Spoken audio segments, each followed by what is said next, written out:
Hi friends, welcome to my channel. అమ్మ మన మొదటి గురువు. అమ్మ మన ఆట నేర్పింది అమ్మ, మనకు మాట నేర్పింది అమ్మ, మనకు నడక నేర్పింది అమ్మ, మనకు నడత నేర్పింది అమ్మ, ఎవరితో ఎలా ప్రవర్తించాలో నేర్పింది అమ్మ.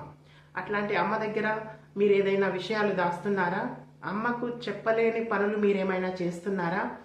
అట్లా చేసినట్లయితే మీరు తప్పుడు మార్గంలో వెళ్తున్నారని అర్థం.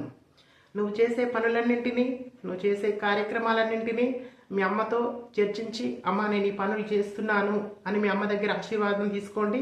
అట్లయితే మీరు సక్రమమైన మార్గంలో వెళుతున్నారని అర్థం. నీవు చేసే పనులన్నింటినీ మీ అమ్మ దగ్గర చెప్పినట్లయితే మీ అమ్మ ప్రేమ, మీ అమ్మ ఆశీర్వాదము ఎల్లప్పుడూ నీ పైన ఉంటుంది. నీవు అన్ని విజయాలే సాధిస్తావు. నువ్వు చేసే పనులన్నీ సక్సెస్ అవుతాయి. అమ్మ ప్రేమ ఎల్లప్పుడూ నీ పైన ఉంటుంది. అమ్మని బాగా చూసుకోండి. అమ్మ అంటే ఇష్టమైన వాళ్ళు వీడియో